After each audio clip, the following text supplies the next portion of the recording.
Karri Farris, Emmy nominee for doing the makeup for Bonnie and Clyde. As a makeup artist, you started with two very pretty people, Emile Hirsch and Holiday Granger. So that was a nice palette to paint on, I guess, right? Oh, definitely. That was amazing. It was made, the transformation go smoother when you don't have to fix anything. But let's explain. Your job really isn't to make them look like Bonnie and Clyde because you're in charge of makeup. It's to establish character, I guess, right? Or you explain.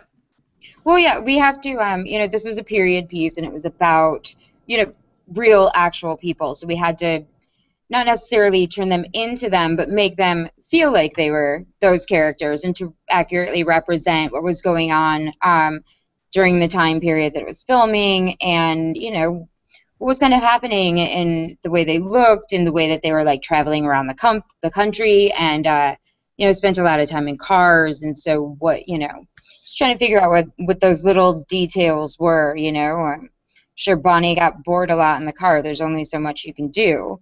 So I think, she probably puts on lipstick. She loves how she looks. She would have that. So, got her some of that to put on, or, little things like that. So it's more about character development than actually changing them into those humans physically.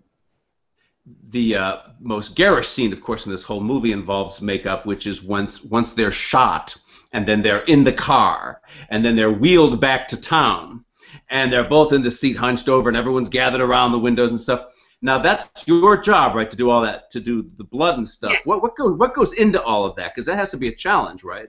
Yeah, there's a lot. Well, we had the coroner's reports about what had actually happened and where the specific gunshots were, and luckily Trevor and I had each other, and he took Clyde and I took Bonnie, and we just, matched up any wounds that we could physically duplicate, that we could see, that we knew that what was going on. And then there's the other side of the body that you don't always get to see in the photos. And so for those, those were a lot of exit wounds and this and that. And, we went through and not only just kind of mapped out where all the bullet hits were on the bodies, but we had to, match up different types of guns and which bullets were being used and the caliber of the bullet, so that, there was a variation of large and small holes and different exit wounds and things like that. There's lots of resets with the blood, and just putting a ton of it, in their mouths and all over the wounds, and keeping it fresh and keeping it drippy and making it not look old, and things like that. So it definitely, there's a lot of cleanup. There is a lot of, we all work together, the actors, makeup, wardrobe, hair, just, to kind of make sure that we all had each other's backs in order to, like, while we were filming that, the cleanup, the resets and stuff like that, just make sure we were all on the same page. So, and have. I didn't realize you had that much level of research. That's impressive. Yeah, well, we wanted, we wanted to be as accurate as we could. There were so many stories, and still are. The family's still alive. The family is still, telling their versions of the story, as well as the man who actually caught them. Everybody has a story, and everybody's stories has been, passed down from generation to generation. So really trying to find out what was at the core of that was our biggest challenge, because it's kind of a mystery. The only people that know were the people that were there, and the people that were there were dead. So, we definitely had to, we spent many, many hours on the phone and in front of the computers, and, emailing these people and contacting historians. And we contacted a forensic lipstick scientist. I didn't even know that job existed. Lipstick museums. I mean, just the craziest things, the tattoo artists, and trying to, make sure that we matched Clyde's tattoos to what he actually had on his body, which there are no photos of, or very, very poor photos of. So, yeah, the research was really intense. Luckily, there was a lot of photos. And how much time do you get to prepare? So in other words, let's say, was it 3 months? Was it 6 months before the shoot that you get a script, and then you look it over and you begin research? I'm sure there are people on the film production side who can help you with that. research, and then take us through the process of when you get that script. How far out in front of the movie are you? I started sort of dabbling in the research not too long after I interviewed for the job, and that was late December. You know, just picked up a book here or there, kind of read what stories were out there about them. In January, I got the call that I would be on the job, and so Trevor and I started just kind of digging in before we were really technically in prep, because I think we got into actually prepping and having a script, maybe, you know, we might have been a month away from shooting when we actually got a physical script to really get into. Before that, it was just a lot of collecting things, what people looked like at the time, and, you know, Bonnie and Clyde and their families, and, you know, any tiny details that we could really dig up. There was, you know, there's a lot of museums out there, so visiting those and talking to the, you know, living family members and stuff like that. I mean, we did even throughout shooting, but I think our actual research, our big research started probably mid-January. Trevor and I just sort of jumped in head first to try to get as much knowledge as we could about our people, our characters. And then how much later did shooting start? We had about a good, I want to say we had probably a solid month. We had 2 weeks in the production office on set for camera tests and things like that, and general preparations. Before that, everything was, you know, done kind of long distance via Skype and email, Dropbox, phone calls, and that sort of thing. And then we had, you know, our art department always kind of starts on early, so they tend to have a lot of information already gathered and resources for us, which is fantastic, because a lot of times they have these like weird little nuggets of information or strange little photos that you know, somebody managed to get their hands on from somewhere. So it's nice to have them and to have a really strong working relationship with our art department. And what about other people involved with the production? How much feedback do you get from Bruce, from the director, from Holiday, and from the actors? To some extent, these are always collaborative processes, or sometimes they just defer to you as the expert. What was the case here? You know, for the most part, all the actors came in with, you know, their background stories. They did their homework, they did their research, and so we really did collaborate a lot on those looks and just, you know, little things about how, well, you know, she would have just woken up, so she wouldn't have been in makeup, or, you know, this should go here, or I want my nails this color, like with Emil, his beard length, and with William Hurt, a lot of it, Trevor had like, I believe 8 different looks that he actually went through on William, just, you know, because that's what, you know, that's what he wanted, and so they worked it out, and that's what they came up with. So yeah, it's definitely a collaboration. You know, we had, when it came to bullet wounds and things like that, any of the more gory parts of it, he did kind of defer to either Trevor or myself, or, you know, the collective makeup department, just because, you know, there more gore or less gore, more bullet wounds or less bullet wounds. And then with Bonnie's leg burn, it was kind of the same thing. You know, we did it and showed up on set waiting for feedback, and they were like, wow, that's really disgusting.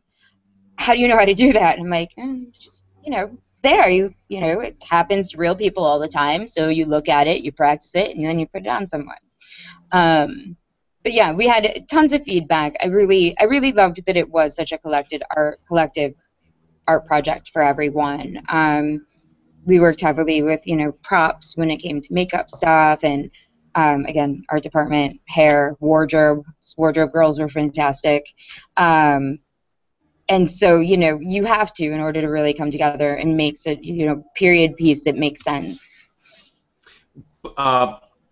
Let's say you're talking to someone who has not yet seen this miniseries, and they're about to download it on Amazon or stream it off Amazon and watch it, and you could say, look for this scene and notice this, because I'm especially proud of this, or boy, this was fun. Are there any little stories you could tell us that match up to the scenes we see in the movie that are fun? Okay, well, I know there was a a swimming scene where they all go out and they're all swimming and hanging out and having fun. And there was actually Sarah fell into the pool or was thrown into the pool during rehearsals or whatever. They just grabbed her and tossed her in, so she was sopping wet. And I mean, it was a fun little thing. It wasn't supposed to happen. They were supposed to be laying there sunning themselves, and the boys got a little rambunctious. There was that. I mean, there were so many. There's so many funny things. I did most of my time during filming was spent chasing Holiday around and cleaning her lipstick off of her face because it was bright red. So her hair would get stuck in it or move or anything, and it would just like slide all over. So I'd look at her and, you know, she'd have red lipstick on her forehead or red lipstick on her nose. And so there's a lot of that, a lot of chasing faces. I don't know. There were so many. Seems like there was a lot of little stories like that went along. Most of any of the times you see us in the woods, we're definitely all covered in poison ivy.